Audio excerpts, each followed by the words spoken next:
Void Mage Gamer is now partnered with Flipside Gaming, so you can use the promo code on their website, all caps Void Mage, to get 10% off all orders $10 or more. It's a great way that you can support both Flipside Gaming and Void Mage Gamer's channel. Hello guys, welcome back to another top 10 Commander video. Going back to 3-color top 10s, taking me a while to get through them all because they're just a pain. Mardu has just enough, so we're going to go with that. You have certain commanders that embody each individual color, such as Kalia of the Vast, or you have one for angels, one for demons, and one for dragons. So when it comes to Mardu, you have flavor. As always, I like to start things off with honorable mentions. There's just one card, Oros the Avenger, because who doesn't like having to pay mana on a combat damage trigger and doing something as little as 3 damage to each non-white creature. Very odd ability. I can see how it's useful, but pretty slow, and you get something really cool off of other triggers, certain commanders that just give you more in combat. Now let's start it off here with the actual list. Number 10 is Tario, Reckoner of Souls. Pretty underrated commander option, but one of those angels that was thrown in with the Kalia deck back in the original commander set. Now while the deck didn't force you to choose Kalia as your commander, she was clearly the best one that came with that deck. Tario was just thrown in there to supplement the deck.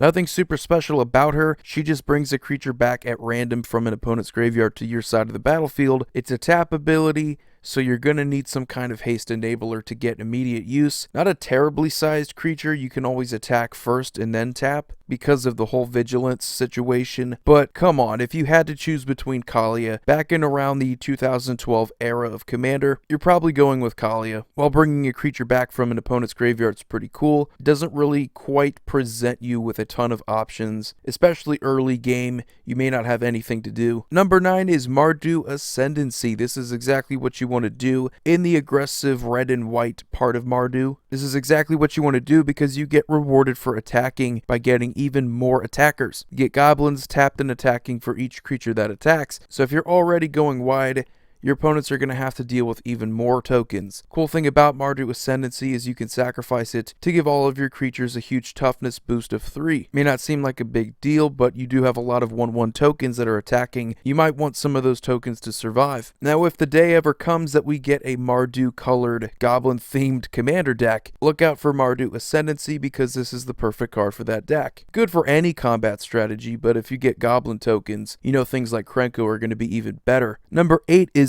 Lysia Sanguine Tribune. I hope I pronounced that right. Not a lot of people play with her, but she's a pretty interesting outside-the-box life gain commander. Something you would probably want to fool around with in Voltron, although you could just make a good stuff life gain deck in these colors. And every time I see a life gain strategy in red, I'm automatically thinking about Chandra's Ignition. You know, just the cards that you can gain a ton of life off of your creatures with lifelink. Brian's Stout Arm, anything having to do with lifelink in red is criminally underrated. You of course have the endless amount of decks it seems in Orzhov for life gain. I don't know what it is about seeing this in Mardu, but it's just so unusual. But overall pretty tame abilities. The cost reduction is nice. Only being able to do the +1/+1 counter thing once a turn on your turn, that's kind of a drag, but you could see how that would get out of hand if you could do it multiple times a turn. First Strike and lifelink though, solid keywords, and the deck is pretty unique if you want to build a Mardu deck that doesn't go with the flow. Number 7 is another vampire from that same Commander Precon deck, Mathis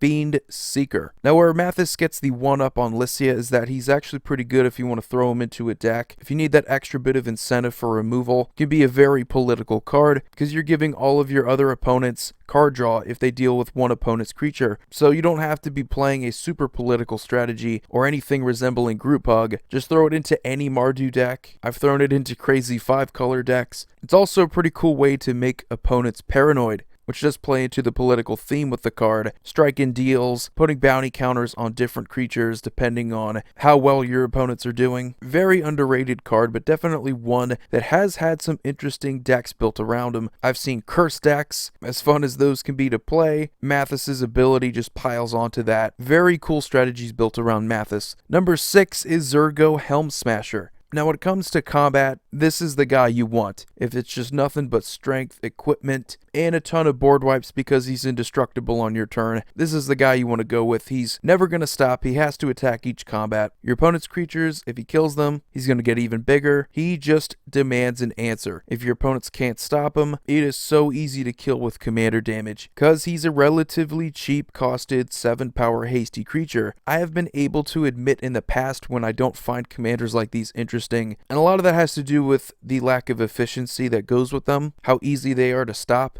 If you have something like Indestructible built into a commander like this, it makes it so much easier to play that strategy. Still not something I'm willing to admit is super interesting, but I cannot deny the power. Number 5 is Crackling Doom, the instant that should be in just about every Mardu deck. You force each one of your opponents to sacrifice the creature they have with the greatest power, and you deal a couple damage to them, but who really cares? It's the sacrificing you care about. That's the most important thing. And the best removal spells are the ones that can deal with multiple problems. Singular removal, anything that deals with one creature is still okay, but if for only 3 mana you can deal with pretty much everything you have to worry about, anything that might get in the way of your Zergo Helm Smasher. It's a pretty efficient spell and it gets the job done. Number 4 is Lysia who smiles at death. Now this and the following card, they share one thing in common, and that is an affinity for cheating creatures into play. Lysia does it from the graveyard, has the condition of smaller creatures, but it's not going to stop you from getting something like a Master of Cruelties out there. You can do some kind of murderous red cap combo. I think you'd be surprised at how many good creatures are that cheap, that small. You can make a pretty efficient budget deck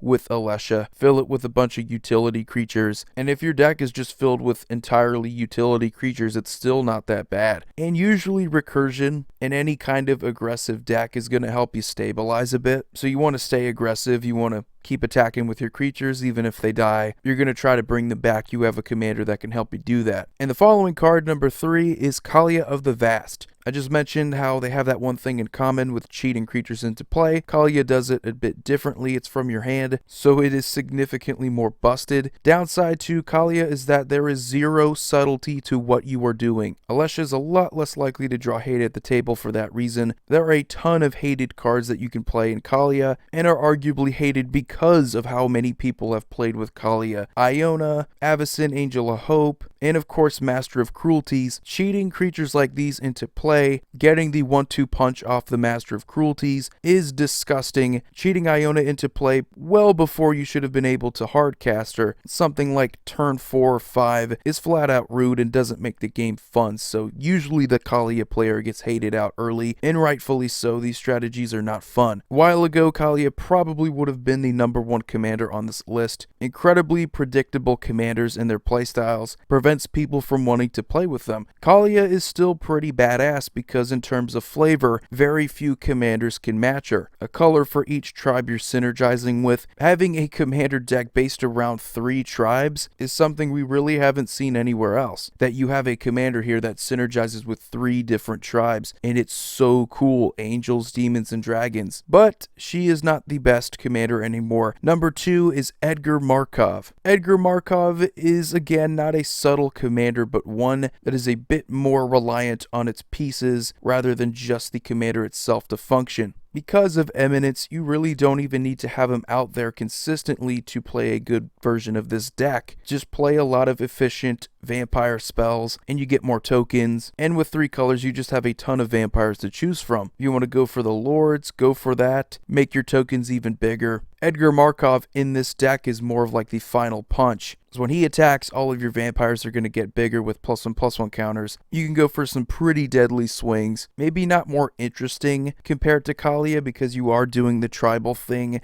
and there's only so much flexibility that you have, but the commander just doesn't seem to threaten as much with a busted attack trigger. You know, right off the bat, when you see Edgar Markov compared to Kalia, there's nothing that's really going to kill you in one turn early on in the game like with Kalia. You're just playing aggressive vampires, and while that can be threatening, it's in no way going to feel unfair. So definitely a better commander in my opinion. And then number 1, we have what I feel like is probably the best commander and the best card in Mardu colors, Queen Marchesa. Giving you some sort of combat theme, but not entirely focused on you just attacking and being aggressive, but introducing the monarch mechanic. giving you extra advantage for being able to hold on to it long enough. And if your opponents have it, you get assassins that can attack for it back. It is such a unique strategy that we don't see anywhere else. Of course, you can play other cards that get you the Monarch, but it's hardly anything compared to a deck entirely built around it. You're going to be playing things like Ghostly Prison, trying to keep the Monarch, keeping that card draw at the end of your turn, and it's really just one card, but people go crazy over it. There's a downside to Queen Marchesa at all. It's how so many people freak out over not being able to draw that extra card. This alone makes the game a lot more political, a lot more interesting than just simply turning your creatures sideways. If you can get more assassin tokens, you can always try to get back the Monarch. You can play good control with this deck, getting extra card draw, getting more Pillow Fort spells, more removal spells, giving you an extra dimension to Mardu that we didn't see before. It was usually just creatures attacking, being aggressive, insane attack triggers, something dealing with combat damage. And when we got Queen Marchesa in Conspiracy 2, everything changed about these colors. Mathis Fiendseeker, similar to this, but